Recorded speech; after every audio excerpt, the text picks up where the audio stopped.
قرآن میں جہاں اس آیت کا ذکر ہے تو قرآن نے پچھلی قوموں کے اور پچھلے لوگوں کے احوال کو بیان کیا ہے. تو قارون کا حق قرآن نے یہاں بیان کیا کہ قارون بڑا بننا بھی چاہتا تھا اور زمین میں فساد بھی کرتا تھا. تو جبکہ آخرت کا معاملہ ایسے لوگوں کے لیے نہیں ہے جو زمین میں فساد مچائے اور بڑا بنے ہے.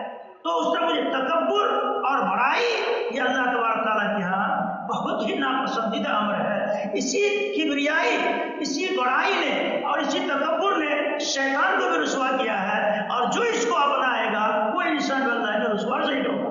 جبکہ تواضع، انکساری اور اپنے آپ کو کمتر سمجھنا یہ اللہ کی اتنا پسندیدہ ہے کہ ایک آدمی اپنے آپ کو کم سمجھتا ہے. بظاہر آدمی اپنے دل میں چھوٹا ہوتا ہے لیکن اللہ کی نگاہ میں بڑا ہوتا ہے. من تواضع للہ رفعہ اللہ. جو آدمی اپنے آپ کو اللہ کے واسطے کم سمجھے اللہ اس کو بلند فرماتے ہیں. جو آدمی بڑا بنتا ہے، آدمی اپنے دل میں بڑا ہوتا ہے لیکن لوگوں کی نگاہ میں وہ کمتر اور گھٹیا اور ذلیل ہوتا ہے. جو آدمی بڑا بنتا ہے لوگوں کی نگاہ میں اس کی عزت نہیں ہوتی، وہ بڑا کمینہ آدمی.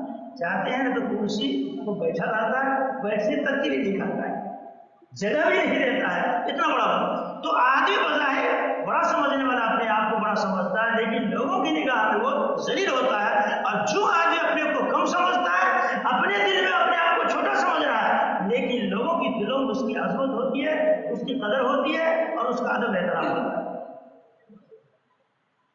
ایک نوجوان چلا جا رہا ہے، نیچے لنگی گھسیٹ رہا ہے اور چل رہا کر کے مالک مدینہ رحمۃ اللہ علیہ ادھر سے گزرے. اس نوجوان سے آپ نے فرمایا، اے نوجوان، اللہ کو یہ چال پسند نہیں، اللہ کو یہ چال پسند نہیں ہے، تم اس طرح اکڑ کے زمین پر نہ چلو.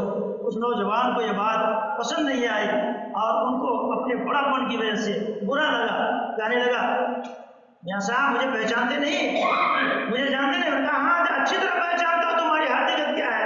تمہاری حقیقت یہ ہے کہ اولہ نطفۃ آخرہ جیفۃ وبینہما قدرۃ. جب تم شروع میں تھے ابتدائی ماں کے پیٹ میں تو ناپاک قطرہ تھے، اور مر جاؤ گے تو قبر میں جا کر کے مردہ ہو جاؤ گے، مردہ ہو جاؤ گے.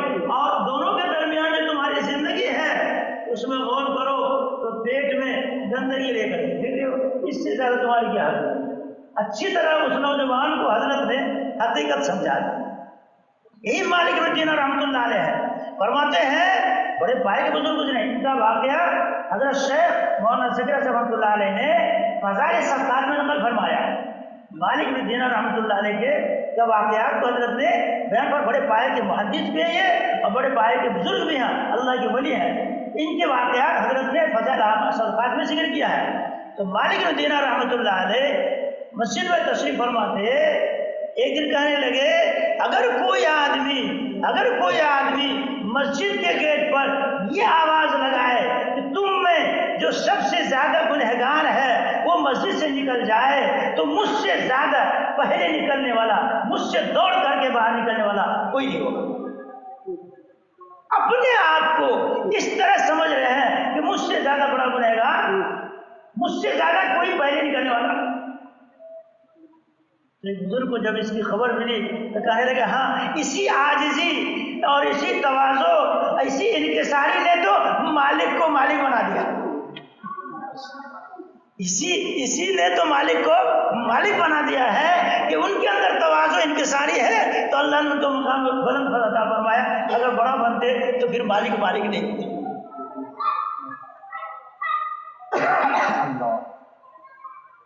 ایک دفعہ سنن مشری رحمۃ اللہ علیہ کے زمانے میں بارش بند ہو گئی، بارش نہیں ہو رہی تھی تو حضرت اس بستی سے نکل کے جانے لگ گئے. لوگوں نے کہا حضرت کہاں ہے؟ کہنے کہ میری وجہ سے بارش بند رک گئی ہے، میں اگر نکل جاؤں بستی سے تو شاید اللہ کی رحمت اور اللہ تعالیٰ بارش برسا دے. میرے گناہوں اور میری نحوست کی وجہ سے بارش بند ہے، اس لیے میں بستی سے باہر جانا چاہتا ہوں. یہ بڑے ہو کر کے بزرگوں اپنے کو بڑا سمجھنا تو کیا، اپنے کو کسی حیثیت کسی درجے میں نہیں سمجھتے تھے، اور ہم لوگ کچھ نہیں ہو کر کے بھی اپنے آپ کو سب کچھ سمجھتے ہیں. اور اسی سمجھنے نے ہماری لٹیا ڈبو دی اور ہمیں ہلاک و تباہ کی. آج ہر آدمی کبر میں، نخوت میں، تکبر میں، بڑائی میں، فخر میں مبتلا ہے، اور یہ سب کے سب دل کی بیماریاں ہیں، دل کی خرابیاں ہیں۔ اس کا تعلق انسان کے دل سے ہے، اور جس دل میں یہ خرابیاں ہوگی وہ دل اللہ کے ہاں قابل قبول نہیں، قابل قدر نہیں۔ انہی بیماریوں کو اور انہی گندگیوں کو اپنے قلب سے، اپنے دل سے نکالنے کی ضرورت ہے۔ جب یہ نکلے گا تب اللہ تبارک تعالیٰ قابل قدر ہوگا، اور اگر یہ نہیں نکلا تو بزرگوں اللہ تبارک تعالیٰ اسے رسوا اور ذلیل فرمائے گا۔ متکبر کو قیامت کے دن اللہ تعالیٰ کس حال میں اٹھائیں گے جانتے ہیں؟ سر تو ہوگا ان کا انسان کی طرح، اور پورا دھر ہوگا چونٹی کی طرح۔ اس کو اللہ تعالیٰ رسوا کر کے دکھائیں گے، دیکھ تو بڑا بندہ تھا۔ بڑائی انسان کو صرف انسان کے لائق نہیں۔ اچھا کس چیز بڑا بننا ہے؟ کیا چیز ہے؟ کون سی چیز ان کے بعد جس کا آگے بڑا بننا ہے؟ کوئی ان کی اپنی ذاتی کوئی چیز تو ہے نہیں۔ آدمی کے اندر کچھ ہو تو بڑا پن اپنا ظاہر کرے۔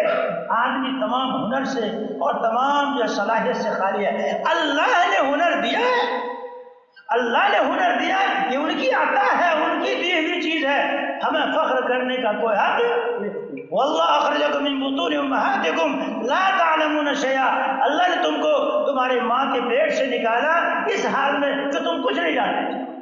ہر انسان دنیا میں جاہل پیدا ہوا ہے۔ وَجَعَلَكُمُ السَّمْعَ وَالْأَبْصَارَ وَالْأَفْئِدَةَ لَعَلَّكُمْ تَشْكُرُونَ، پھر اللہ نے تم کو آنکھ دیا، پھر اللہ نے تم کو کان دیا، پھر تم کو اللہ نے دل دیا۔ یہ کان، آنکھ اور دل یہ سب علم کے حاصل کرنے کا ذریعہ اور واسطہ ہے۔ اس کے ذریعے سے اللہ نے تمہارے اندر صلاحیت پیدا کر دی تاکہ تم شکر ادا کرو، نہ یہ کہ تم فخر کرو۔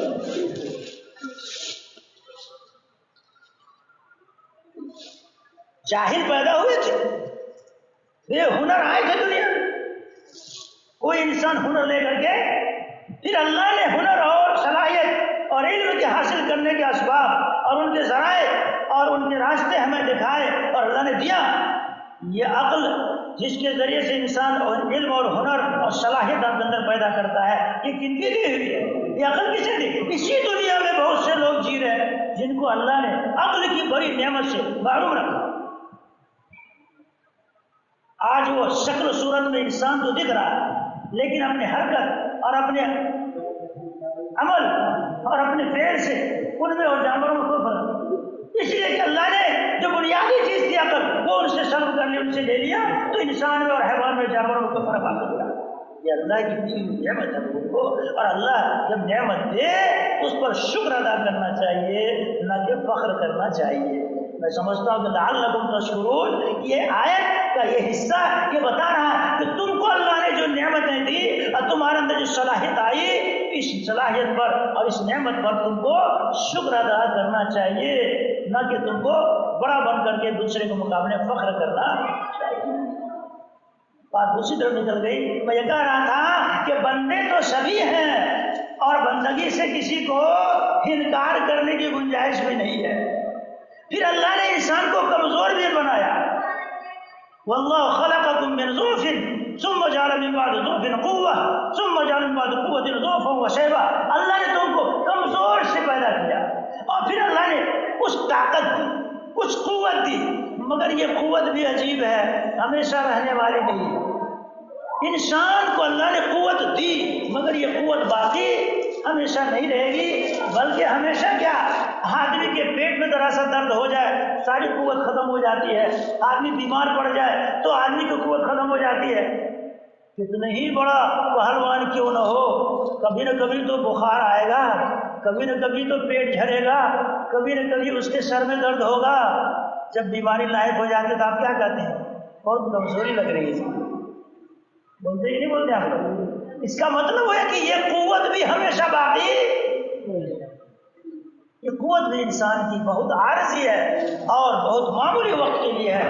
اللہ تبارک تعالیٰ قوت دیا، مگر پھر اس قوت کے بعد پھر بڑھاپا اور پھر وہ ضعف اور کمزوری، جیسے شروع میں تھے آخر میں پھر وہی پہنچ گئے۔ بس درمیان میں تھوڑا سا اللہ نے دیا تو ہم اس پہ فخر کرتے ہیں، اس پہ اپنے آپ کو کچھ سمجھ لگ جاتے ہیں، جبکہ اس میں بھی بیماریاں ہیں، کمزوریاں ہیں۔ یہ سب انسان کے اصل حقیقت کا پتہ بتاتا ہے کہ آدمی بہت کمزور اور بہت انسان ناتواں پیدا کیا گیا ہے۔ اب آدمی اپنے آپ کو اس پر بجائے فخر کرنے کے، بڑا بننے کے، اللہ کا شکر ادا کرے تاکہ ان کی صحت میں برکت ہو۔ جب آدمی شکر ادا کرے گا تو اللہ تعالیٰ اس میں اضافہ فرمائیں گے، کیونکہ قرآن نے کہا لئن شکرتم لأزیدنکم، اگر تم نعمت پر شکر کرو گے ہم تم کو تمہاری اس نعمت کو بڑھا دیں گے۔ حضرت سفیان ثوری رحمۃ اللہ علیہ چلے گئے حضرت جعفر صادق رضی اللہ عنہ کے پاس۔ جعفر صادق حضور اکرم صلی اللہ علیہ وسلم کے خاندان کے ہیں، اور ان کے پاس پہنچے تو انہوں نے کہا حضرت کچھ نصیحت فرمائیے۔ تو حضرت جعفر صادق نے نصیحت فرمایا اگر تم چاہتے ہو کہ اللہ کی نعمت تم پر باقی رہے، اللہ نے تم کو نعمت دی ہے اور تم اس کو باقی رکھنا چاہتے ہو تو اس نعمت پر شکر ادا کرو۔ جب شکر کرو گے تو اللہ نعمت کو باقی رکھے گا، اور اگر ناشکری کرو گے وَلَئِن كَفَرْتُمْ إِنَّ عَذَابِي لَشَدِيدٌ، اگر تم ناشکری کرو گے تو میرا عذاب بہت سخت ہے۔ سخت ہے، کتنا سخت ہے اس کو اللہ نے بیان نہیں فرمایا، قرآن نے اس کو واضح نہیں کیا۔ اس کا مطلب یہ کہ عذاب بہت سخت ہے، خطرناک عذاب ہے ناشکری کا۔ اور فرمایا جب کوئی مصیبت آئے، بلکہ رزق کی جب تنگی ہو تو استغفار کرو۔ استغفار سمجھتے ہیں؟ اللہ تبارک تعالیٰ سے اپنے گناہوں کی معافی چاہو، اس لیے کہ رزق کی تنگی، روزی کی پریشانی یہ آدمی کے گناہوں کی وجہ سے ہوتی ہے۔ آدمی جب رزق کے معاملے میں پریشان ہو تو اسے چاہیے کہ فوراً اللہ کی طرف رجوع ہو اور اپنے گناہوں کی معافی چاہے۔ جب انسان استغفار کرے گا تو رزق کی تنگی ختم ہوگی۔ سورہ نوح میں اللہ تبارک تعالیٰ نے اس کو بیان فرمایا ہے۔ نوح علیہ السلام سے کہا وَقُلْتُ اسْتَغْفِرُوا رَبَّكُمْ إِنَّهُ كَانَ غَفَّارًا، تم کہو کہ تم اپنے رب سے استغفار کرو، تو اپنے رب سے معافی چاہو۔ یرسل السماء علیکم مدرارا، اللہ آسمان سے موسلادھار بارش برسا دے گا، اور یمددکم باموال وبنین، اللہ تمہارے مال اور تمہارے اولاد کو بڑھا دے گا۔ دیکھیے مال کا اضافہ استغفار کے وَيَجْعَلْ لَكُمْ جَنَّاتٍ وَيَجْعَلْ لَكُمْ أَنْهَارًا، اللہ تمہارے لیے باغات بنا دیں گے اور تمہارے اس باغات میں نہریں جاری کر دیں گے۔ یہ نعمت ہے، یہ انعام اللہ تبارک تعالیٰ تمہیں کب عطا کریں گے؟ جب تم استغفار کرو گے، گناہوں کی معافی چاہو گے۔ یہ انسان کے لیے گناہ سب سے بڑی رکاوٹ ہے اللہ کی رحمت کو اترنے کے لیے۔ اللہ کی رحمت رک جاتی ہے جب آدمی گناہ کرتا ہے، اور اللہ کی رحمت اترتی ہے جب آدمی گناہوں سے معافی چاہتا ہے۔ بلکہ اللہ کے عذاب کو کوئی آدمی چیلنج کرے، اللہ کے عذاب کو چیلنج کرے مطلب اللہ کا عذاب مانگے، لیکن اس کے ساتھ استغفار کرے تو اللہ تبارک تعالیٰ اس کو عذاب نہیں دیتے ہیں، عذاب کو روک لیتے ہیں، صرف اس لیے وہ گناہوں سے معافی چاہ رہا ہے۔ کفار نے کہا تھا اللہم ان کان ھذا الحق من عندک، اے اللہ اگر یہ محمد جو کہہ رہی یہ حق ہے، یہ سچ ہے، آپ کے پاس ہے، فامطر علینا الحجارۃ من السماء او ائتنا بعذاب الیم، تو آسمان سے ہم پر بارش برسا دیجیے، پتھر کی یا کوئی دکھ دینے والا عذاب ہم پر اتار دیجیے۔ یہ اللہ کے عذاب کو چیلنج، یہ اللہ کے عذاب کو پکار رہا ہے۔ اللہ تعالیٰ کبھی عذاب دے بھی دیتے ہیں، لیکن کبھی کبھی اللہ عذاب کو روک لیتے ہیں۔ اللہ نے کہا وما كان اللہ ليعذبهم وانت فيهم، اللہ تعالیٰ ان کو عذاب نہیں دے گا دو وجہ سے، ایک تو اس لیے کہ آپ ان کے درمیان رہتے ہیں، وما كان اللہ معذبهم يستغفرون، اور اللہ ان کو عذاب نہیں دے گا۔ دوسری وجہ یہ ہے کہ وہ استغفار کرتے ہیں، وہ اللہ سے معافی مانگتے ہیں۔ وہ کفار کافر تھے، مشرک تھے، اللہ کہ ایک ہونے کا اقرار نہیں کرتے تھے، لیکن جب طواف کرتے تھے تو وہ بھی کہتے تھے غفرانک، یا اللہ میں آپ کی معافی چاہتا ہوں۔ اس استغفار کی وجہ سے اللہ ان پر عذاب نہیں اتارتا تھا، ورنہ جیسے انہوں نے اللہ کا عذاب مانگا اللہ ان پر عذاب اتار دے۔ استغفار اتنی بڑی چیز ہے، انسان کے لیے یہ بہت بڑا ہتھیار ہے، اور انسان کے بڑا احتیاط ہے کہ آدمی استغفار کی کثرت کرے۔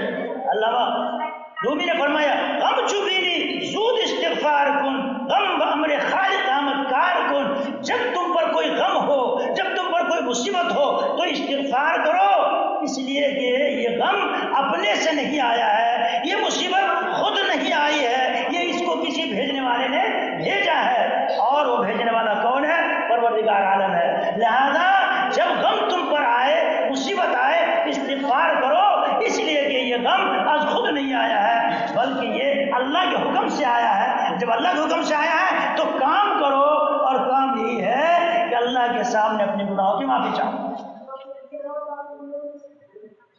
اس لیے بزرگوں، ہم اپنی پریشانی کا اگر حل نکالنا چاہتے ہیں تو استغفار کی کثرت کریں، استغفار کا اہتمام کریں۔ آج ہم میں بڑی بد نصیبی ہے بزرگوں، آج ہمارے دل اتنے بگڑ گئے، خراب ہو چکے ہیں۔ آدمی پر تکلیف آتی ہے، مصیبت آتی ہے، مگر اللہ کی طرف رجوع نہیں کرتا ہے۔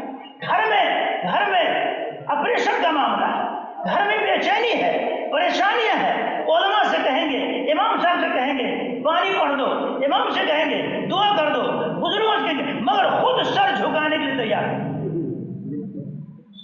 یاد رکھو، کان کھول کے سنو، سو مت، یہ بڈھا ہو کر کے سنتا ہے، کہتا بوڑھا کو نیند نہیں آتی ہے، یہ کیسا بوڑھا ہے جس کو بڑھاپے میں نیند آتی ہے؟ عبداللہ مبارک رحمۃ اللہ علیہ نے لکھا کہ روایت ہے کہ جب اللہ تعالیٰ سے نیک بندہ معافی مانگتا ہے، کس کے لیے؟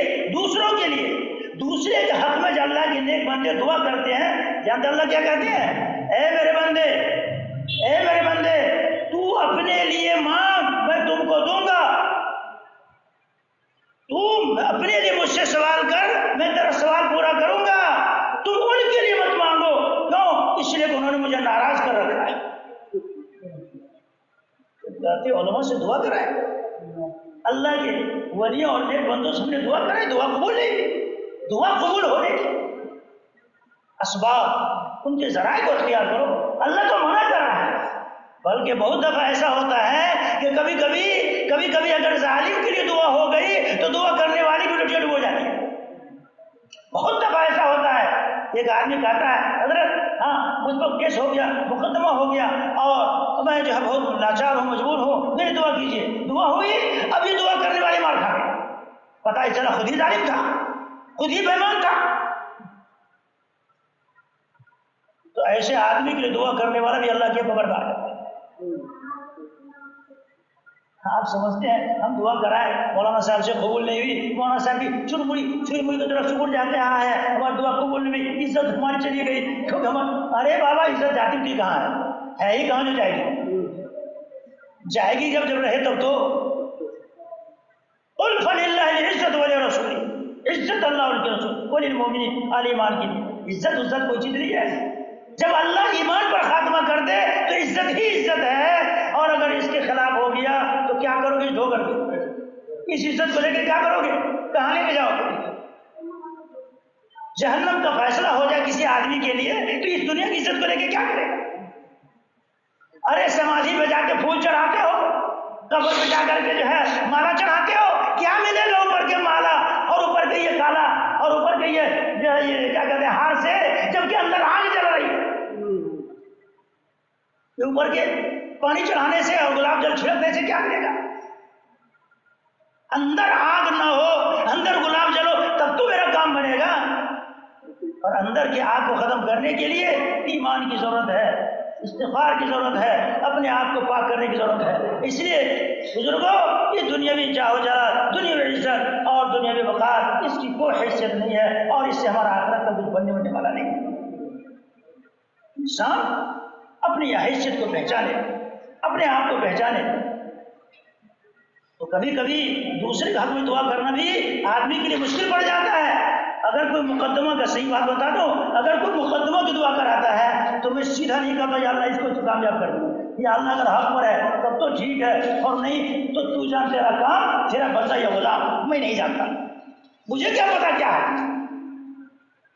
ہمارے شیخ استاد کے پاس ایک شخص آیا اور کہنے لگا مولانا صاحب ایک تعویذ دے دیجیے۔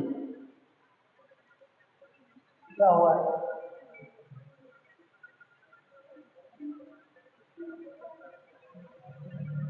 کوئی میرا پہلے تو کہا میرا بیٹا غائب ہو گیا، فرمایا کہ غائب ہو گیا تو میں کیا کروں؟ تو تعویذ دے دی، بات آ گئی تو بتا دوں، یہ لوگوں سے سوال کرنا اور اس کا جواب دینا دونوں ہی جرم ہے۔ جو پوچھتے ہیں وہ بھی جرم کر رہے ہیں، جو جواب دیتے ہو، اس لیے کہ کیا پتا کون کہاں ہے، اس کی خبر ہے آپ کو؟ غیب کا علم کسی کو نہیں ہے۔ اور یاد رکھیے جنات کو بھی غیب کی خبر نہیں ہے۔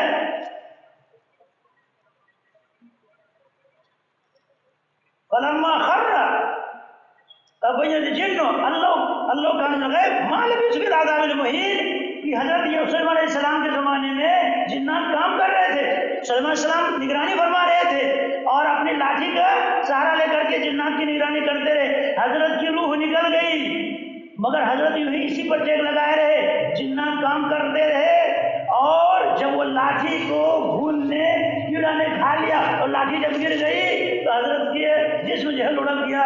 اب جناتوں کو پتا چلا ارے یہ تو بہت پہلے ہی جا چکے تھے اور ہم تو سمجھ رہے تھے کہ دیکھ رہے ہیں، ڈر سے کام کر رہے تھے۔ اس وقت وہ کہا کہ اگر وہ جنات کو خبر ہوتی تو اس تکلیف میں مبتلا نہ رہتے۔ ظاہر ہے کہ لاٹھی کو جلدی تو نہیں کھایا ہوگا کیڑا نے، کم سے کم ایک آدھ سال تو ضرور لگا ہوگا۔ تو پتہ ہی چلا کہ جنات کو بھی کچھ خبر نہیں۔ آج ہم لوگ سمجھتے جن کو پتا ہے کہ خبر ہے، یہ ہماری ایمان کی بڑی کمزوری ہے بزرگوں۔ جنات کو اللہ نے یہ طاقت دی ہے کہ وہ جلدی سے کہیں چلا جاتا اور چلا آتا ہے۔ اب میرے گھر جانے میں اس کو 1 منٹ لگے گیا اور گھر میں دیکھ لیا کون کیا کر رہا، کون کھا رہا، کون سو رہا، کون لو رہا اور کون جو ہے چلا رہا، اور دیکھ کے چلا ہے اور کہتا کہ میں آپ کے گھر کی خبر دے دوں۔ آپ سمجھتے کہ اس کو غیب کی خبر ہے، کم وقت کہیں گا تو کہاں جانا، سنتا ہوگا مسجد میں۔ تو نیک لوگ ہیں ان کو میں کم وقت نہیں کہتا ہوں، جو کہ یہ دعویٰ کرتا ہے تمہیں خبر ہے، کہ میں اسے کہتا ہوں کہ تمہیں کو بھی کچھ خبر، اگر تم کو خبر ہوتی تو تم حیا بردار اس مصیبت میں نہ رہتے۔ یہ بغیر مزدوری کا لیے وہ کھٹی میں نہ کرتے۔ پتہ یہ چلا کہ جنات، اب آدمی پوچھتا ہے کہ میرا آدمی کہاں ہے، یہ غلط خبر ہے۔ خیر حضرت کو اس شخص نے کہا مجھے تعبیر حضرت میں نہیں جانتا۔ ان لوگوں نے کہا مولانا صاحب آپ کو پتا ہے کہ میرا بیٹا کہاں ہے؟ بھائی میں کہہ رہا ہوں میں نہیں جانتا ہوں، آپ کو پتا ہے زبردستی۔ خیر وہ چلا گیا ایک دوسرے عامل کے پاس، اس نے وہاں اس کو دیکھا ہوگا تو اس کے عملیات میں نہیں آ سکتا، تو کہا کہ بھائی تمہارا لڑکا لگنا مر گیا ہے، تمہارا لگا مر گیا ہے، کیوں کہ میرے عمل میں نہیں آ رہا، دھندلا سارا لگتا ہے وہ ختم ہو گیا۔ اب حضرت کے پاس آ کے پھر کہنے لگا کہ فلاں عامل نے کہا ہے کہ وہ مر گیا۔ حضرت فرمایا کہ بالکل نہیں مرا۔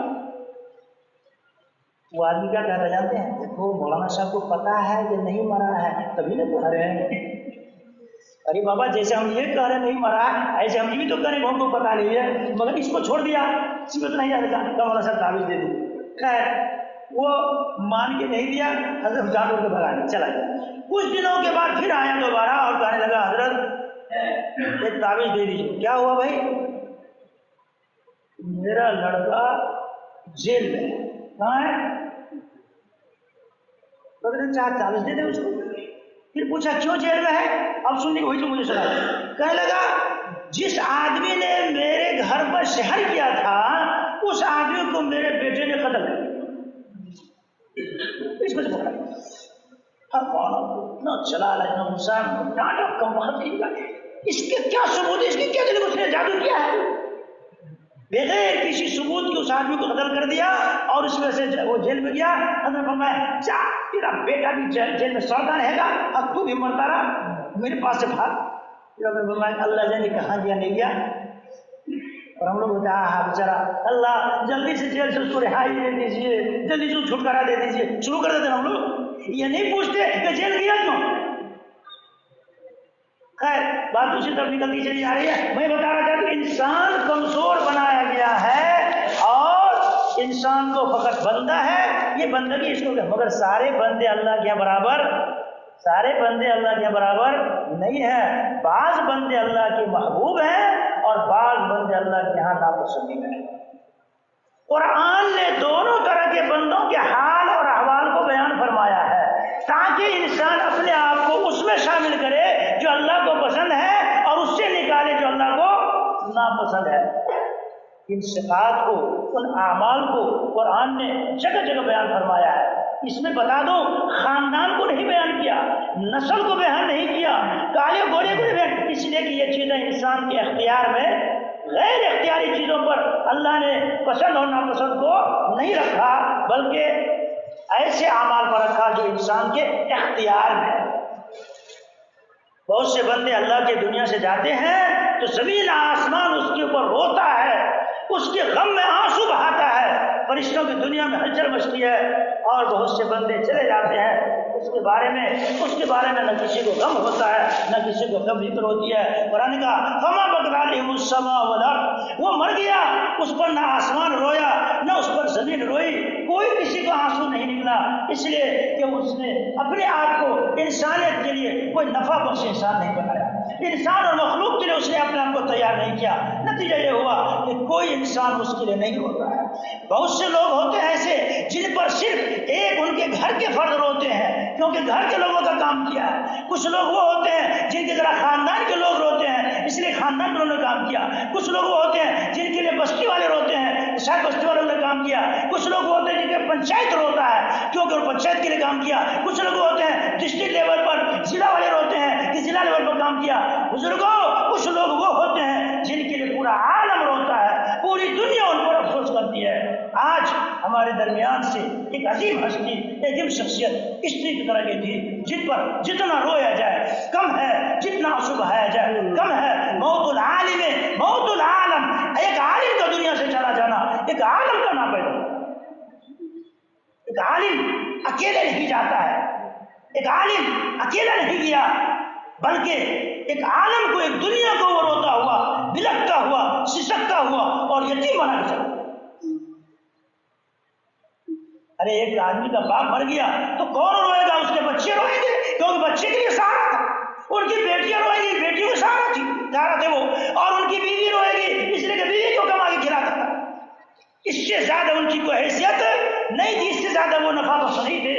لیکن بزرگوں جو ہمارے درمیان سے چلے گئے ہیں وہ ان کی شخصیت ایک عالمی شخصیت تھی، اور ان کو اللہ نے عالم کے لیے چنا تھا، اور ہمارے لیے سر کے تاج ہی نہیں بلکہ ہمارے لیے سہارا تھے، ہمارے سر کا سایہ تھے۔ آج ہمارے درمیان سے ان کا اڑ جانا اور ہمارے لیے بے سہارا ہو جانا اور ہمارے سر سے ان کے سایہ کا اڑ جانا ہمیں یتیم چھوڑ دینے کی طرح ہے۔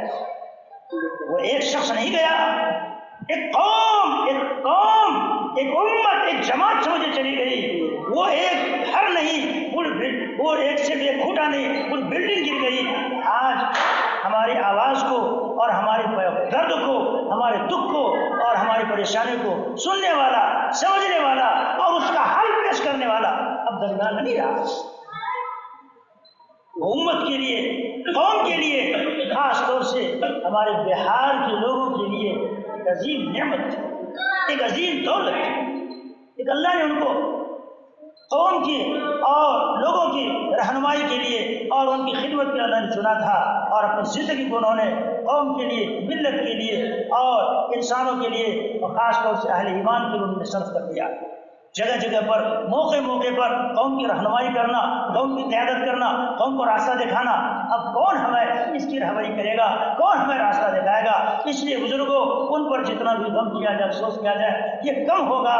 اللہ ان کو ان کے عمل کا بہتر بدلہ عطا فرمائے، اللہ ان کو ان کی محنتوں کا بہتر ثمرہ عطا فرمائے۔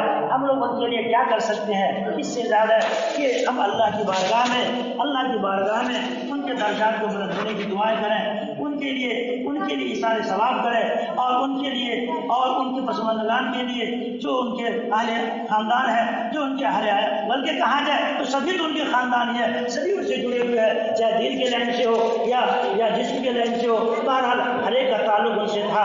اس لیے ہم ان کے لیے اثار ثواب کریں، ان کے لیے دعا مغفرت کریں، ان کے درجات کے بلند ہونے کے لیے ہم لوگ اپنے طور پر اپنی حیثیت کے مطابق نیک عمل کریں۔ انشاءاللہ ہم ان کے لیے کام کریں گے، اثار ثواب کریں گے۔ تھوڑی دیر پہلے جماعت سے پہلے اس وقت ہم یہ بتانا چاہ رہے ہیں کہ ایک عالم دنیا سے چلا گیا، کیوں؟ اور جب چلا گیا آج دنیا اس پر ہو رہی ہے، اس لیے کہ انہوں نے اپنے آپ کو ایسا بنایا، ایسا انہوں نے اپنے آپ کو سنوارا، ایسا انہوں نے اپنے آپ کو تیار کیا کہ آج ان کے جانے کا غم ہوتا ہے۔ میں بتا دوں آپ کو، انسان اس کو کہتے ہیں انسان اس کو کہتے ہیں جن کے جانے سے کبھی محسوس ہو وہ انسان نہیں ہے، جن کے جانے سے کوئی فرق ہی نہیں پڑتا۔ زید عمر بکر خالد آتے رہتے جاتے رہتے ہیں، کیا فرق پڑا؟ چلا گیا۔ لیکن جن کے جانے سے فرق پڑ جائے، جن کے جانے سے کبھی کا احساس ہونے لگے، اب ہماری رہنمائی کون کرے گا، ہماری قیادت کون کرے گا، ہمیں سیدھا اور ہر موقع پر ہمیں ہماری ترجمانی اور ہمارے پیغام کو اور ہمارے دل کی آواز کو کون آگے لے کے بڑھے گا؟ تو اس پر غور کرتے ہیں کہ بہار کی سرزمین اس وقت نیچے نظر آ رہی ہے، مگر اللہ کے یہاں تو کوئی بات نہیں ہے۔ اللہ کسی نہ کسی بندے کو کھڑا کرے گا، ان کا قائم مقام بنائے گا اور اللہ ان کا نعمت بدلتا فرمائے گا۔ لیکن بزرگوں ہے ہمارے لیے بڑی سرساری کی چیز، ہمارے لیے بڑی گھاٹے کی چیز ہے۔ اللہ ان کے درجات کو بلند فرمائے۔ جو لوگ حوصلہ رکھتے ہیں، ہمت رکھتے ہیں ان کے جنازے میں شرکت کرنے کی، وہ ضرور کریں، اور جو لوگ نہیں کر سکتے ہیں اپنی کسی عذر کی وجہ سے، وہ اپنی جگہ پر رہتے ہوئے ان کے لیے خاص اہتمام کریں اس سارے ثواب کا اور ان کے درجات کی بلندی کا۔ تو میں بتا رہا تھا کہ بندے تو سبھی ہیں مگر سارے بندے اللہ کے نزدیک برابر نہیں ہیں۔ اللہ کے نزدیک جو بندہ خوش نصیب ہے، پسندیدہ ہے، اللہ نے ان کی صفات کو بیان فرمایا ہے، وعباد الرحمن الذین یمشون علی الارض ہونا۔ رحمان کے بندے، اللہ نے ہم کو کیا کہا؟ رحمان کے بندے، جو اللہ کو پسند ہے وہ کس کے بندے ہیں؟ رحمان کے بندے ہیں۔ رحمان کس کو کہتے ہیں؟ بہت زیادہ رحم کرنے والا، بہت زیادہ مہربانی کرنے والا، وہ آپ ان کے بندے ہیں۔ یہاں ایک بات بتا دوں، جب آپ رحمان کے بندے ہیں، بہت زیادہ رحم کرنے والے کے بندے ہیں، تو انسان کے اندر بھی وہ رحم کی صفت آنی چاہیے۔ آدمی کہتا ہے یہ کس کا بیٹا ہے؟ یہ اس کا باپ بہت اچھا تھا، یہ اس کا بیٹا ہے، تو ان کے اندر بھی اچھائی آنی چاہیے۔ یہ فلاں استاد کا شاگرد ہے، تو استاد کے اندر جو خوبی تھی وہ خوبی ان کے اندر آنا چاہیے۔ تو بولتے ہیں بھائی یہ فلاں سیٹھ کا یا فلاں رئیس کا بیٹا ہے، تو جو ان کے اندر صلاحیت تھی کچھ نہ کچھ ان کے بیٹے کے اندر، ان کے اولاد کے اندر ہونی چاہیے نا۔ نہیں سمجھ میں بات؟ آدمی جس کا آدمی ہوتا ہے اس کی کچھ نہ کچھ صفت ان کے اندر آنی چاہیے۔ اچھے استاد کا شاگرد ہے تو اچھائی ان کے اندر آنی چاہیے، اور اگر اچھے باپ کا بیٹا ہے تو ان کے اندر اچھائی آنی چاہیے۔ آپ رحمان کے بندے ہیں، رحم کرنے والے کے بندے ہیں، تو آپ کے اندر بھی صفت رحمت ہونی چاہیے۔ ایک انسان کی خصوصیت یہ ہے، امتیازی صفت یہ ہے کہ بجائے سخت دل ہونے کے وہ رحم دل ہو۔ اللہ کو یہ بات بہت پسند ہے۔ رحم دل انسان اللہ کو پسند ہے، اور سخت دل انسان اللہ کے نزدیک ناپسند ہے۔ اللہ نے اپنے نبی کو اپنے مہربانی سے رحم دل ہی بنایا۔ فبما رحمت من اللہ لنت لهم، اللہ کی رحمت سے آپ ان کے لیے نرم دل ہیں۔ اللہ نے آپ کو بنایا رحم دل، اور آپ کی رحم دلی کا اندازہ نہیں لگا سکتے کہ آپ کتنے مہربان ہیں۔ اپنوں پر تو مہربان ہے ہی، آپ تو دشمن تک پر بھی مہربان ہیں۔ حیرت ہے حضرت کی مہربانی پر۔ قصہ سنیں گے؟ گھبرا تو نہیں رہے بھائی؟ صفوان بن امیہ مشرک کافر، یہ اپنے ایک دوست، اپنے ایک ساتھی وہب بن عمیر سے کہتا ہے کہ دیکھو جی، میرے باپ کو محمد صلی اللہ علیہ وسلم نے قتل کر دیا ہے، میرا باپ مارا چلا گیا، اور مارنے والے یہ محمد کے ساتھی ہیں۔ ایک کام کرو، تم ان کی گردن اڑا کے لاؤ۔ تو وہب بن عمیر نے کہا کہ اس کا کچھ پیسہ دینا پڑے گا، معاوضہ دینا پڑے گا، آج ہمارے یہاں بھی یہ سب ہوتا ہے، کچھ بھرنا پڑے گا تب نہ کام کریں گے۔ تو کہا کیا لوگے؟ کہا 6 مہینے تک ہمارے گھر کی کفالت کرو، ساری ضرورت کو 6 مہینے تک دیکھ ریکھ کر لو، تو میں یہ کام کرنے کے لیے تیار ہوں۔ صفوان نے کہا میں دیا دوں، 6 مہینہ تمہارے گھر والوں کی ضرورت کو دیکھتا رہوں۔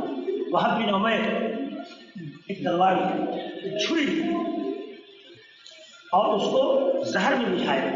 زہر میں بجھی ہوئی چھری یہ بہت خطرناک ہوتی ہے، ذرا سا اگر لگ جائے، ذرا سا زخم ہو جائے تو آدمی اس کے زخم کو برداشت نہیں کر سکتا، آدمی کا ہلاک کرنے کی کام کرتا ہے۔ تھوڑا سا زخم یہ آدمی کو ہلاک کر دیتا ہے، مگر ہم لوگ زہر میں بجھی ہوئی چھری کو سمجھ نہیں پاتے کیسے بندے کہتے ہیں ہم لوگ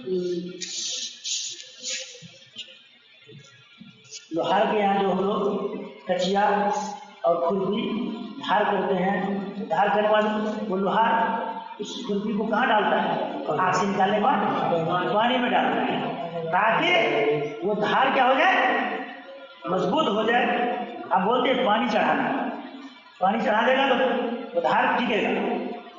اسی پانی میں اگر زہر ڈال دیا جائے اور اس تلوار کو، اس ہتھیار کو تیار کر کے ایسے پانی میں ڈالے جس پانی میں کیا ڈالا گیا ہے؟ زہر ڈالا گیا ہے، تو کہتے ہیں یہ زہر میں بجھی ہوئی تلوار ہے، یہ ہے زہر بجھی۔ ہم لوگ ایسے دن سے سنتے ہیں لیکن اس کو سمجھتے نہیں اور جانتے نہیں تھے کہ یہ کیسے ہوتا ہے۔ اس طرح کو انہوں نے ایک ہتھیار تیار کیا جو زہر میں بجھی ہوئی تھی اور لے کے چلا حضرت جناب نبی کریم صلی اللہ علیہ وسلم کے طرف تاکہ اپنے ارادے کو پورا کرے۔ مدینہ پہنچا، حضرت عمر فاروق رضی اللہ عنہ کی نظر پڑ گئی اس آدمی پر۔ حضرت عمر فاروق رضی اللہ عنہ کو اللہ نے بڑی صلاحیت دی تھی، زبردست آدمی تھے، بڑے غضب کے آدمی تھے۔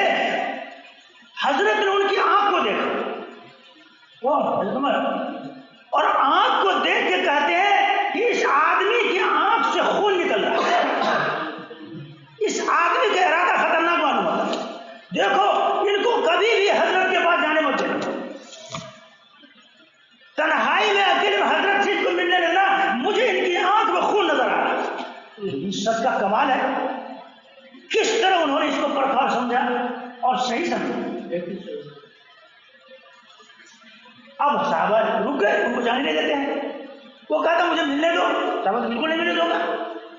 یہ بات شدہ حضرت کو معلوم ہو گئی کہ ایک آدمی مجھ سے ملنا چاہتا، لیکن صحابہ ہمارے دوست ان کو آنے نہیں دے رہے۔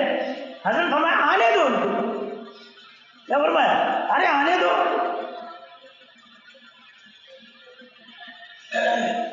سمجھ آتا ہے حضرت بہت بہادر تھے، بہت حوصلہ تھا۔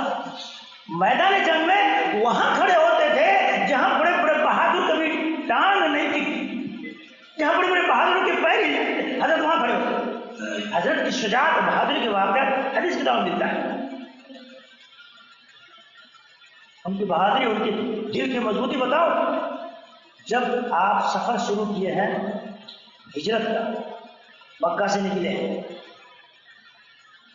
کفار کو پتہ چل کے نکل گئے، تو اس موقع پر لوگوں نے اعلان کیا تھا انعام کا، کیا؟ جو محمد کا سر کاٹ کے لائے گا زندہ ہو یا ان کو پکڑ کے لائے گا، میں اس کو 100 کچھ انعام دوں گا۔ انعام لوگوں نے کبھی یہ انعام کفار نے اعلان کر دیا۔ سراقہ ابن جوشم اس انعام کو حاصل کرنے کے لیے چلا تھا۔ واقعہ طویل ہے اور کئی اس کی شاخیں ہیں۔ اس موقع پر حضرت جناب نبی کریم صلی اللہ علیہ وسلم ساتھ میں ہے، حضرت ابوبکر صدیق رضی اللہ عنہ ہے اور ایک رہبر ان کا غلام ہے، 3 آدمی۔ بتائیے خطرہ حضرت پر ہے یا ان دونوں آدمی پر ہے؟ خطرہ کن پر ہے؟ صرف حضرت پر ہے۔ صدیق اکبر دائیں دیکھتے ہیں، کبھی بائیں دیکھتے ہیں، کبھی حضرت کے آگے چلتے ہیں، کبھی پیچھے چلتے ہیں۔ حضرت ابوبکر صدیق چوکنا ہو کر چل رہے ہیں، کہیں کوئی دشمن اچانک آ جائے یا کوئی تیر چلا دے اور حضرت کو تکلیف ہو جائے، مگر جناب نبی کریم صلی اللہ علیہ وسلم وقار کے ساتھ، اطمینان کے ساتھ، بے خوف چلے جا رہے ہیں۔ کون آدمی ایسا کر سکتا ہے جس کا اندر مضبوط حضرت کی شجاعت بہادری سمجھ مارے؟ خطرہ ہے، چار طرف دشمن نے اپنے آدمی کو پھیلا دیا، لیکن حضرت اطمینان سے چلے۔ خیر حضرت نے فرمایا آنے دو اسے۔ جب حضرت نے منع کر دیا تو کون اب روکے گا اس کو؟ وہ آدمی چلا گیا، صفوان کا بھیجا وہ آدمی وہاب بن منبع چلا گیا اندر جاتی حضرت نے کہا کہو جی وہاب کیسے آئے ہو، کیسے آنا ہوا؟ اچھا یہ دونوں کی جو بات ہوئی تھی پہاڑ کے اوپر ہوئی تھی جہاں کوئی تیسرا آدمی نہیں تھا۔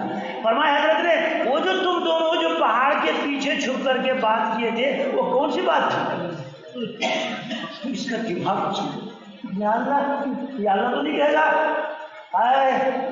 یہ تو کوئی میرے ہم دونوں کے علاوہ کوئی تیسرا نہیں تھا، ان کو خبر کیسے بھی؟ ضرور ضرور یہ اللہ کے سچے نبی ہیں، جب بھی تو اللہ نے ان کو بتا دیا، ورنہ ان کو تو کچھ خبر نہیں۔ انہوں نے کہا اللہ کے رسول یقیناً آپ سچے آدمی سچے نبی ہیں، ہمیں مسلمان بنائیں۔ یہ حضرت کی رحم دلی تھی، ایک آدمی جہنم سے بچ گیا، ورنہ کیا ہوتا آپ پکڑ لیتے اور ان کو ختم کر دیتے، وہ آدمی جہنم میں چلا جاتا ہمیشہ۔ یہ اللہ کے نبی کی رحمت۔ تو اللہ سے جن کو جتنا زیادہ تعلق ہوگا وہ انسان اتنا ہی زیادہ رحم دل ہوگا، یاد رکھیے گا۔ جو آدمی اللہ سے اتنا دور ہوگا اس آدمی دل اتنا سخت ہوگا۔ انبیاء جتنے دنیا میں آئے ہیں سب کا تعلق اللہ سے گہرا ہوتا ہے، تو ان کے اندر رحم بھی زیادہ ہوتا ہے۔ رحم دلی تو میں نے سنا دیا ایک واقعہ، اس طرح کے واقعات بے شمار ہے، کہاں تک سنایا جائے۔ ایک دریا ہے، ایک سمندر ہے، رسول اللہ صلی اللہ علیہ وسلم رحم دلی کا، شفقت کا، پیار کا۔ ایک جانور پر بھی آپ رحمت فرماتے ہیں۔ ایک اونٹ آیا اور حضرت کے سامنے کچھ کہا، حضرت اونٹ کی زبان سمجھ گئے۔ آپ نے فرمایا اس کا مالک کون ہے؟ کہا اسی مجمع میں بیٹھا ہوا تھا۔ آدمی کا حضرت یہ ہے، کہا حضرت نے دیکھو یہ اونٹ تمہاری شکایت کر رہا ہے، یہ کہہ رہا ہے کہ میں بوڑھا ہو گیا، مجھ پر طاقت سے زیادہ بوجھ لگتا ہے اور مجھے کھانا اور چارہ کا خیال نہیں رکھتا ہے، تم اس کا خیال رکھو اور اس کی طاقت زیادہ بوجھ اس کو نہ لاؤ۔ یہ جانور تک کے اوپر آپ مہربان۔ واقعات کے ذکر کرنے کا یہ بہت سے موقع نہیں ہے، آپ رحم دلی کو سمجھ سکتے ہیں۔ ایک واقعہ اور سنیں، حضرت عیسیٰ علیہ السلام کو اللہ نے بہت رحم دل بنایا تھا۔ ان کے پاس لوگ آتے اور اپنی ضرورت کی چیز پیش کرتے، ہر ایک کی ضرورت کو پوری فرماتے۔ ایک دفعہ خانقاہ سے نکلے تو 50 آدمی لائن میں لگے ہوئے تھے اپنی ضرورت کو ان سے پوری کروانے کے لیے۔ حضرت ہر ایک کی ضرورت کو پوری کرتے، ہر ایک کی ان کی ضرورت کو، ان کی پریشانی کو سنتے اور ان کا حل فرماتے۔ اسی میں ایک آدمی گنہگار بھی تھا جو اپنے گناہ پر افسوس کر رہا تھا، اور ایک آدمی متکبر تھا جو اپنے کو بڑا عبادت گزار سمجھ رہا تھا۔ کہنے لگا حضرت اس آدمی کو مت دم کر دیجیے، اس کو مت پھونکیے اس کا پانی، اس کا علاج مت کیجیے، یہ بہت گنہگار ہے۔ مگر وہ گنہگار اپنے کو گنہگار سمجھ رہا ہے اور یہ متکبر اپنے کو بڑا سمجھ رہا ہے۔ غیب سے اللہ نے اپنے نبی کو وحی دی کہ، اور اچھا ایک بات تو اہم رہ گئی، یہ متکبر کہتا تھا مجھے اس سے بہت نفرت ہے، یہ بہت بڑا گنہگار ہے، پکا آدمی ہے، گڑبڑ ہے یہ، اگر یہ جنت میں چلا بھی جائے گا تو میں جنت میں نہیں جاؤں گا۔ ایسی ضد کا کیا ٹھکانہ دین حق پہچان کر، یہ ضد ہے، ایسی ضد کا کیا ٹھکانہ دین حق پہچان کر ہم ہوئے مسلم تو مسلم ہی کافر ہو گئے۔ ہم اور دونوں ایک اسٹیج میں جمع نہیں ہو سکتے ہیں، یہ ہے ہم نہیں رہیں گے۔ ہم اور آپ ایک بھوج میں جمع نہیں ہو سکتے ہیں، اس کو بلائے گا ہم بھوج نہیں کھائیں۔ تو بیماری والا اس کو دعوت دیا ہے، ہم نہیں جا سکتے ہیں اس کی دعوت میں، کیوں؟ مشرک وہ بیٹھا ہوا ہے۔ اب یہ دعوت دینے بیچارہ پڑ جاتا ہے چکر میں، کس کو پکڑے کس کو چھوڑے، ایک مصور پڑ جاتا ہے۔ ہمارے یہاں نہیں ہے، آپ تو ہم سے اس اشارہ سن لیجیے، اس لیے تو آپ کرتے ہی رہتے ہیں۔ کہنے لگا اگر یہ جنت میں بھی جائے گا تو ہم نہیں جائیں گے جنت میں۔ اللہ کی بات ناپسند ہوئی، اسی وقت دونوں کی روح نکلی، اور جو اپنے گنہگار سمجھ رہا تھا اللہ نے ان کو اپنی عاجزی کرنے کی وجہ سے جنت میں داخل کر دیا، اور جو بڑا بن رہا تھا اللہ نے اس کو کبر کی وجہ سے جنت میں داخل کیا۔ کہا ٹھیک ہے، تو کہا تھا جہاں وہ جائے گا میں نہیں جاؤں گا، جاؤ۔ یہ رحم دلی اللہ تعالیٰ کو بہت پسند ہے۔ جب ہم رحم کریں گے اللہ آسمان پر رحم کرے گا۔ ایک حدیث ہے الراحمون یرحمہم الرحمن، رحم کرنے والے پر اللہ رحم کرتا ہے۔ ارحم من فی الارض، جو زمین میں ہے ان پر تم رحم کرو، یرحمکم من فی السماء، آسمان والا تم پر رحم کرے گا۔ کرو رحم تم اہل زمین پر، خدا مہربان ہوگا عرش بری پر۔ تو اس لیے رحم کو اپنے اندر پیدا کریں، یہ اللہ کو بہت پسند ہے۔ خود اللہ بھی رحمان ہے، رحم کرنے والا ہے، اور اللہ کی رحمت جانتے ہیں، سبقت رحمتی علی غضبی، اللہ فرماتا ہے میری رحمت میرے غضب سے آگے چلتی ہے۔ آدمی گنہگار ہے، غضب اترنا چاہیے، لیکن جب آدمی توبہ کر لیتا ہے میری رحمت آگے بڑھ جاتی ہے۔ بلکہ اللہ کی رحمت ہی سے یہ زمین آسمان قائم ہے۔ اللہ تعالیٰ کی رحمت رحمت ہی کا یہ کرشمہ ہے کہ ہم اور آپ جی رہے ہیں، کھا پی رہے ہیں اور آسانی سے زندگی گزار رہے ہیں، ورنہ اللہ پکڑنے پر آ جائے ہمارے گناہوں کی وجہ سے تو ایک کو آدمی زمین پر باقی نہیں رہے گا۔ وَلَوْ يَأْخُذُ اللَّهُ النَّاسَ بِمَا كَسَبُوا مَا تَرَكَ عَلَىٰ ظَهْرِهَا مِن دَابَّةٍ، اللہ اگر پکڑنے پر آ جائے انسان گناہوں کی وجہ سے تو زمین پر کوئی چلنے والا آپ کو نظر نہیں آئے گا، مگر اللہ اپنی مہربانی سے ڈھیل دے رہا ہے، مہلت دے رہا ہے تاکہ آدمی سمجھ جائے۔ تو آپ جب رحمان کے بندے ہیں تو اپنے اندر رحم پیدا کیجئے۔ رحمان کے بندے کی صفات کیا ہے؟ یہاں پر 10 صفات کا ذکر ہے، شاید اس کا تفصیل کا موقع نہیں، وقت بھی زیادہ ہو رہا ہے، میں تھک چکا ہوں، اس لیے ان صفات کو میں تفصیل کے ساتھ تو کیا بلکہ مختصر بھی بیان کرنا چاہوں تو نہیں ہو پائے گا، مگر پہلی آیت جو میں نے پڑھی تھی اس میں جو صفت ہے الذین یمشون علی الارض ہونا، زمین پر وہ عاجزی کے ساتھ چلتے ہیں، انکساری کے ساتھ چلتے ہیں، بڑا نہیں بنتے ہیں، جس کو میں نے پہلے بیان کر دیا۔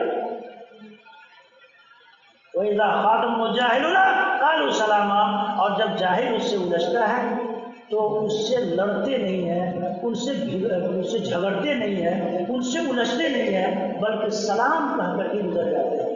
بھائی سلام ہو اور چلتے ہیں، سلامتی کی بات کرتے ہیں، لڑنے جھگڑنے کی بات، یہ انسان کی بڑی خوبی کی بات ہے یہ کہ جب کوئی آدمی الجھے تو بجائے الجھنے کے آدمی سیدھا اس کا خاموشی کے ساتھ گزر جائے۔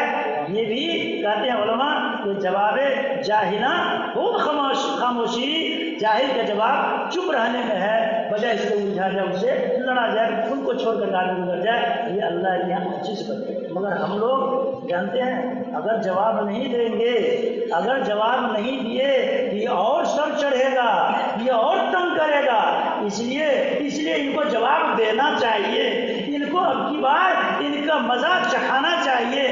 یاد رکھیے یہ شیطان کے وسوسہ ہے، یہ شیطان کی بولی ہے کہ آدمی سمجھتا اگر ہم نے جواب نہیں دیا، بدلہ نہیں لیا کہ ہمارے سر چڑھ جائے گا۔ نہیں بزرگوں، معاف کرنے کی وجہ سے آدمی کا مقام بلند ہوتا ہے، اور اگلا انسان اگر بالکل کمینہ نہیں ہے تو وہ نرم ہوتا ہے۔ انبیاء نے ہمیشہ معافی کا معاملہ کیا ہے، بدلہ لینے کا معاملہ نہیں کیا ہے، کبھی نبی یہ بدلہ نہیں لیتے بلکہ ہمیشہ آپ نے معافی کا معاملہ کیا ہے۔ واقعہ سنیے، ایک یہودی اور یہودیہ حضرت کے کھانے میں زہر ڈال دیا، اور زہر ڈال کر کے حضرت کو پیش کر دیا، حضرت کے ساتھی نے کھا لیا، ان پر زہر کا اثر ہوا، حضرت نے بھی کھا لیا، مگر حضرت کو اللہ نے بچا لیا، اور زہر کا اثر اتنا ہوا کہ پوری زندگی اس کے اثرات رہے، اور حضرت کے اخیر میں اس کا اثر بہت زیادہ ظاہر ہوا، لیکن اللہ کو باقی رکھنا تھا، موت تو نہیں ہوئی لیکن حضرت کے جسم پر اس کا اثر ہوا، پتہ بھی چل گیا فلاں نے یہ زہر ملایا تھا۔ چنانچہ حضرت نے پوچھا ان سے کیوں زہر ملائی تھی کھانے میں؟ کہنے لگی ہم نے سوچا کہ اگر آپ سچے نبی ہیں اللہ آپ کو بچا لے گا، اور اگر جھوٹے ہیں تو ایسے آدمی کا دنیا سے چلا جانا ہی اچھا ہے۔ ہم لوگ ہوتے تو پہلی فرصت میں ان کا کام صفایا کر دیتے، پہلی فرصت میں ان کو صفایا کرتے، مگر حضرت نے باوجود کہ جان لینے کے، علم ہو جانے کے، ان سے بدلہ نہیں لیا، آپ نے ان کو معاف کر دیا۔ یارو معاف کرنے کا مزاج بنائیے، رحم دلی کا مزاج بنائیے، کیونکہ آپ رحمان کے بندے ہیں اور آپ چاہتے ہیں اللہ ہم پہ رحم کرے، تو آپ اللہ کے بندوں پر مہربان بنیں۔ جب آپ بندوں پر مہربانی کریں گے تو اللہ تبارک تعالیٰ آپ پر مہربانی فرمائے گا۔ اس لیے اللہ کی رحمت کو اتارنا چاہتے ہیں تو اللہ کے بندوں پر آپ اپنے اندر صفت رحمت کو پیدا کیجیے۔ اللہ ہم لوگوں کو تو عمل کی توفیق نصیب فرمائے۔ واہ الحمد للہ رب العالمین۔